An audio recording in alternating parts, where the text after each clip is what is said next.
Bienvenidos a este espacio. Vamos a estar recorriendo la senda de la historia diplomática del Paraguay, en el cual vamos a estar interiorizándonos sobre los desmembramientos que tuvo el Paraguay a lo largo de los años. La primera vez que apareció el nombre de Paraguay en un mapa fue en el Mercator, en 1610. Al observar los mapas, uno puede darse cuenta de las variaciones que fueron experimentando los territorios del Paraguay. En uno de ellos figura que existió el mar del Paraguay, ya que el Atlántico no tenía nombre, el Pacífico tampoco. Entonces se le llamaba mar de Chile, mar de Paraguay. Hasta en un mapa aparece como mar etíope, ya que era Paraguay el gran territorio. El mar era mar del Paraguay. En muchos mapas aparece el término Paraguay para el Atlántico, por debajo del Trópico de Capricornio. Quien delineó más o menos el territorio, lo que actualmente es la República del Paraguay, fue Félix de Azara. Él llega de la corte de Carlos III como demarcador de límites con el Imperio portugués en ese momento. Él dibuja por primera vez lo que va a reivindicar José Gaspar de Francia y los López, don Carlos Antonio y Francisco Solano, como territorio paraguayo. Está la Candelaria, que hoy corresponde a la Argentina, está el Mato Grosso de Brasil y está el territorio del río Bermejo al río Pilcomayo. O sea, todas las tierras que se perdieron después con la guerra de la Triple Alianza. No se sabe con exactitud con qué mapa se guiaron los próceres del 14 y 15 de mayo de 1811 para delinear el territorio independiente, pero debieron haber usado el mapa de Azara, que es el último para la época. No se conoce algún mapa que hicieron confeccionar los próceres. Don Carlos Antonio López fue el que mandó reeditar a Dugrati, que tiene un libro financiado por su gobierno y se llama Le Paraguay, en francés el mapa de Azara. Hay 3 territorios sudamericanos que son los que tardíamente seguían siendo territorios indígenas. En los mapas aparecen como tierras ignotas, tierras desconocidas, aún no exploradas, pero en realidad son refugios indígenas, la Patagonia, la Amazonia y el Chaco. De alguna manera son territorios inmensos que fueron colonizados más tardíamente. Ese es el motivo por el cual habría una gran diferencia de lo que figuraba como territorio chaqueño perteneciente al Paraguay antes de la guerra con Bolivia, ocurrida desde 1932 a 1935. Es imposible fijar las líneas fronteras permanentes de lo que es hoy el mapa del Paraguay, puesto que sigue cambiando del mapa político.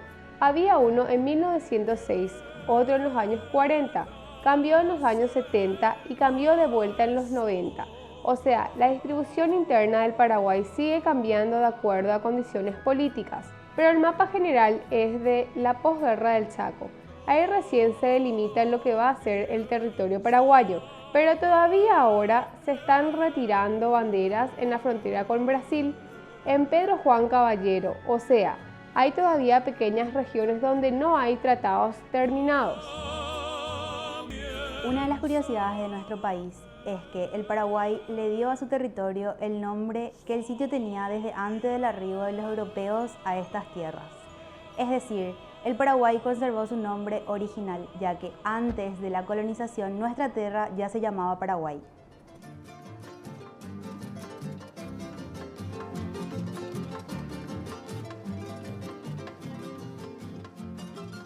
El Paraguay, en la época de la colonia del Imperio Español, era también conocido como la provincia gigante de las Indias. ¿Por qué provincia gigante de las Indias? Porque se basó en la capitulación entregada a don Pedro de Mendoza por el rey Carlos V.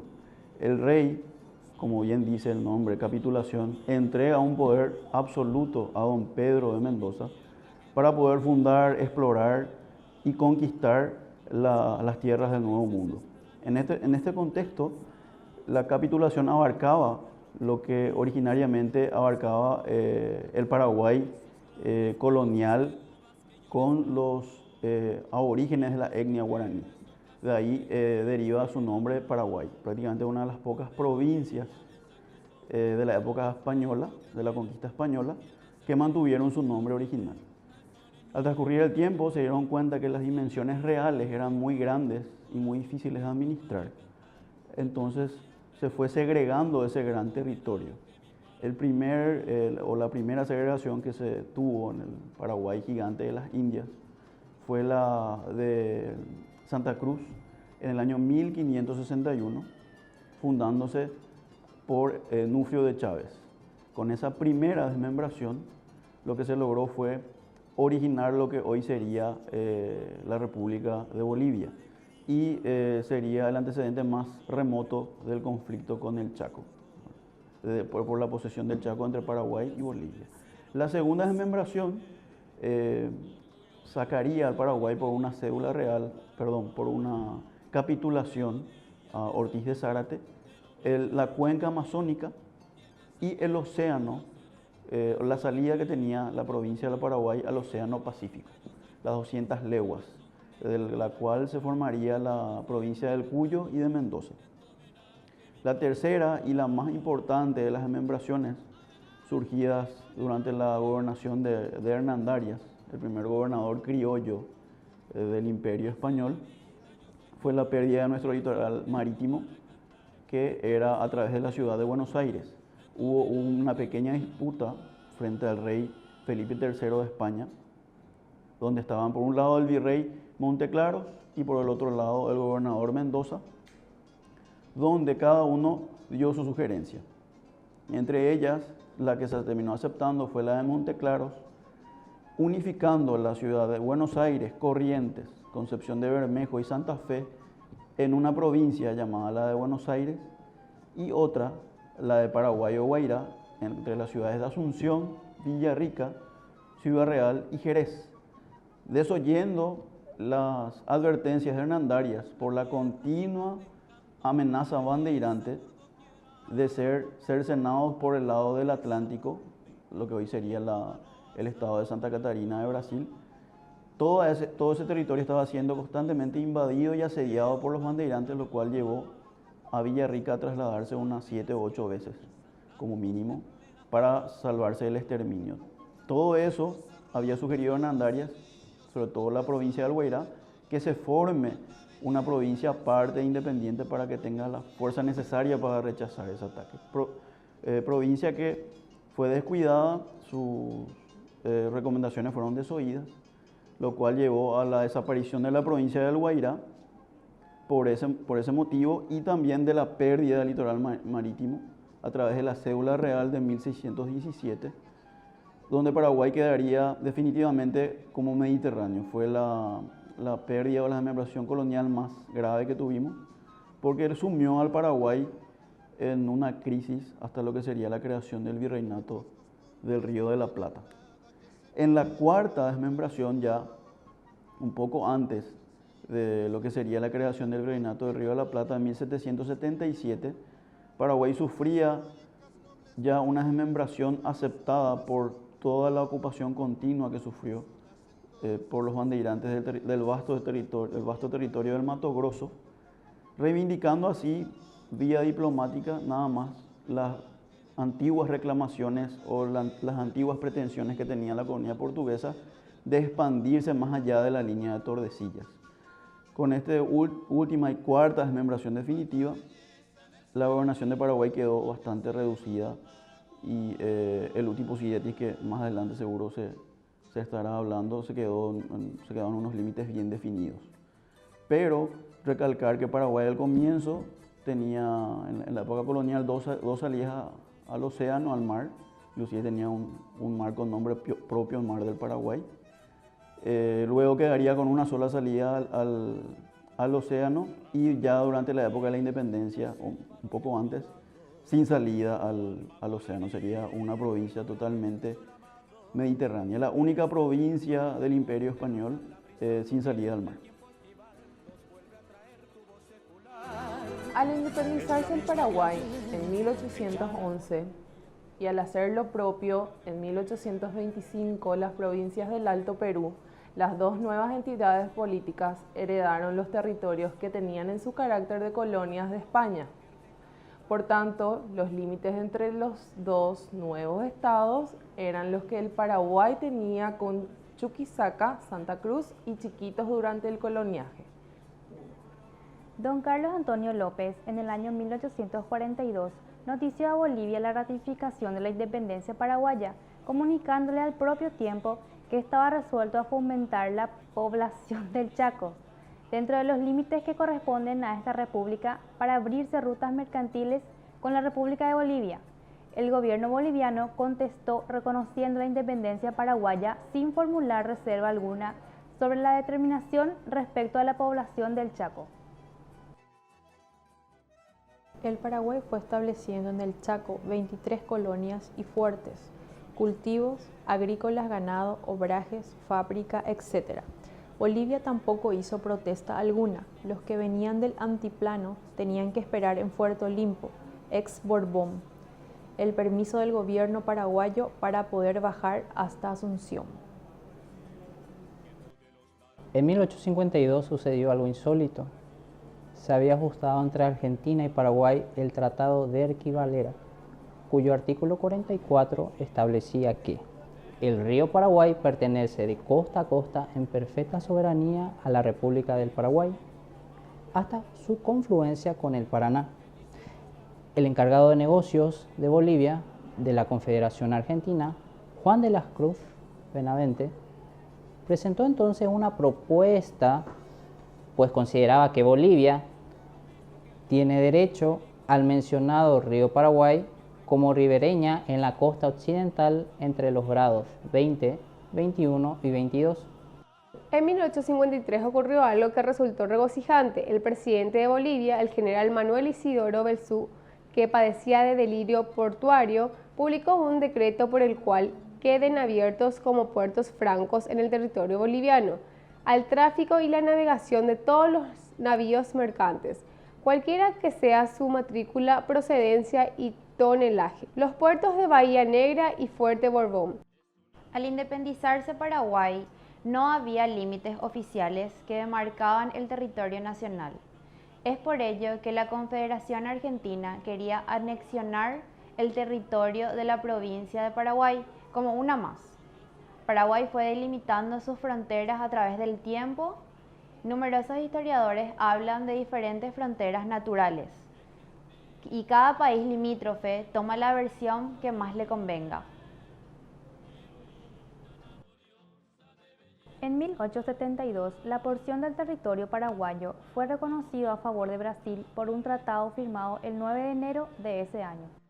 En una sesión, el 7 de marzo de 1872, se despachó el Tratado Definitivo de Paz con cláusulas fundamentales, con la obligación por parte del Paraguay de pagar las deudas de la guerra, la libertad de navegación, entre otros. El 8 de marzo entraron los plenipotenciarios a tratar la cuestión de límites. Todo ya estaba preparado, pero a Cotegipe le plació simular una discusión. Hizo una larga exposición de los derechos del imperio a la línea que proponía. No era otra que la del tratado secreto. Loizaga nada tenía que objetar porque nada sabía de lo que podría decir. Sin embargo, encontró argumentos fundados en razones de policía para proponer una línea distinta a la del Ugureú del proyecto de Cotegipe. El Paraguay pagó su derrota. El imperio aplicaba la dura ley del vencedor. Salían definitivamente del dominio paraguayo las dos provincias históricas del Guairá y del Latín. Pasaban a poder del imperio las tierras situadas al oriente del Paraná y al sur del Río Blanco. Ya nadie discutió si el Brasil tenía o no en ellas posiciones efectivas. La hora de los alegatos jurídicos había fenecido. Ahora, la punta de la espada aplicaba sobre la garganta del país moribundo. Arranca las fronteras. Los límites fijados no fueron otros de los que figuraban en el Tratado Secreto de la Triple Alianza. Cabe resaltar que el Paraguay perdió su zona más rica en yerbales más allá del río Apa. Sin embargo, el Tratado Loizaga-Cotegipe dejó sin definir el tramo sobre el río Paraguay entre el Apa y el Yaurú, correspondiente al Chaco Boreal. El pretexto fue que ese trecho estaba litigado entre la Argentina y el Paraguay y que el imperio se entendería finalmente con quién resultara soberano en esa porción del Chaco. La verdad es que el Brasil dejó abiertas las puertas para que Bolivia entrara también a buscar algún beneficio. Consumada hasta la entrega del Guairá, no se invocan derechos ni títulos. No había ocupación brasileña, ni la habrá por mucho tiempo. Pero ¿y los saltos? No hay ninguna adjudicación a favor del Brasil. Los saltos continuaron como estuvieron siempre y hasta entonces, dentro de la soberanía del Paraguay.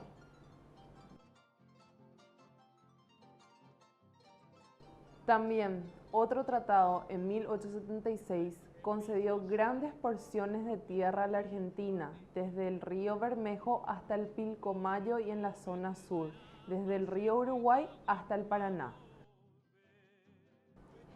En cuanto a las pérdidas territoriales del Paraguay, en la guerra de la Triple Alianza, al finalizar la guerra, Brasil obtuvo todos los territorios que deseaba y Paraguay quedó transformado en un estado satélite del Brasil, hasta el punto que el ministro plenipotenciario brasileño José María Silva Paraños, Jr., era llamado casi oficialmente en Brasil virrey del Paraguay o vicerrey do Paraguay. La ocupación brasileña duró hasta 1876, tras la firma del Tratado de Cotegipe, por el cual Brasil ocupaba nuevos territorios y obtenía las reparaciones y diversas concesiones económicas. Si la paz no fue aún más costosa para el Paraguay en cuanto a territorio, fue porque los aliados no impusieron la paz de forma conjunta, sino que por separado. Esto dio la oportunidad al país derrotado a discutir derechos sobre los territorios en litigio. A los diplomáticos aliados les fue imposible imponer una paz conjunta por los intereses contrapuestos de sus gobiernos, debiendo ceder en varias de sus ambiciones para no terminar en el cierre de las relaciones diplomáticas con sus aliados. En el año 1870, ante lo que parecía una anexión del Paraguay al Brasil, la Argentina reclamó todo el Chaco Boreal, desde el cruce del paralelo 22 grados con el río Pilcomayo hasta la bahía negra del río Paraguay, casi en los 20 grados. Aunque poco tiempo después, las pretensiones argentinas sobre el Chaco Boreal se redujeron el territorio al sur del Río Verde, territorio en la que se hallaba Villa Occidental, la antigua Nueva Burdeos, actual Villa Ayes, ocupada por un hermano de Bartolomé Mitre, Emilio Mitre, en 1869. También debió renunciar a ese territorio al serle desfavorable el laudo arbitral solicitado al presidente de los Estados Unidos, Rutherford Hayes, emitido el 12 de noviembre de 1878, conocido como el laudo Ayes, por lo que la Argentina quedó fuera del Chaco Boreal al entregar la Villa Occidental el 14 de mayo de 1879. Paraguay perdió gran parte de su territorio, 169.174 kilómetros cuadrados, y fue obligado a pagar una abultada indemnización de guerra. El préstamo de 200.000 euros recibido de Inglaterra debió saldarse con refinanciaciones, llegando la suma a 3.220.000 euros. Paraguay había perdido un tercio de su territorio nacional en la desastrosa guerra de la Triple Alianza. Cuando Paraguay tuvo que enfrentarse a las fuerzas aliadas de Brasil, Argentina y Uruguay, después de años de ardua batalla, los paraguayos habían establecido una reputación por su valentía y también perdieron el 80% de su población adulta masculina, quienes murieron en una guerra desastrosa. Hasta finalizada la guerra de la Triple Alianza en 1870, Paraguay reclamaba como límite noroccidental en el Chaco Boreal o del Yaurú, o en el caso mínimo al río Negro que desembocaba aguas arriba de la Bahía Negra. Estos límites exigidos al Brasil habían sido los del Virreinato del Río de la Plata, con el Brasil portugués a inicios del siglo XIX. Después de largas negociaciones, el tratado para terminar la guerra fue firmada en Buenos Aires, Argentina, el 21 de julio de 1938. El 27 de abril del 2009, 74 años después de finalizado el enfrentamiento bélico, Los presidentes Evo Morales de Bolivia y Fernando Lugo de Paraguay firmaron en Buenos Aires el acuerdo definitivo de límites territoriales del Chaco Boreal. El acto se realizó en presencia de la presidenta Cristina Kirchner de Argentina, previa aceptación por parte de sus respectivos cancilleres de acta de cumplimiento y ejecución del Tratado de Paz, Amistad y Límites entre Bolivia y Paraguay de 1938. De esta manera vamos terminando el recorrido y debemos tener en cuenta que, a pesar de todo el territorio perdido por las desmembraciones por las que pasó el glorioso Paraguay, lo que se debe rescatar es la lucha de todos los paraguayos por obtener nuestra independencia y el magnífico esfuerzo que implicó mantener nuestro territorio. Debemos valorar la patria que tenemos, que es el fundamento de nuestra nación. Los hombres y mujeres que habitan su suelo deben consagrarse a la honra de los que la historia consagra como paradigmas, a quienes se prodigaron en la obtención de su independencia patria, a los que cayeron en las luchas por conservar la integridad de su territorio, a los que desde las barricadas intelectuales estimularon y propendieron su grandeza moral. Debemos esforzarnos por mejorar el territorio que nos han dejado por herencia y, sobre todo, recordar que si bien hemos perdido bastante, es mucho lo que seguimos teniendo y debemos esforzarnos por ser mejores. Valorar la hermosa tierra que tenemos. Actualmente, el territorio que poseemos es mayor al de las potencias económicas como Alemania, Inglaterra, Japón o de muchos otros países, y debemos recordar que los que lucharon en nuestros campos de batalla, además del buen manejo de cañones y fusiles, estaban empapados de devoción a la patria, de respeto hacia sus grandes hombres, mientras nos ocupamos de educar a nuestros niños y jóvenes en los valores que contribuyan a concretar más temprano que tarde el país soñado por aquellos.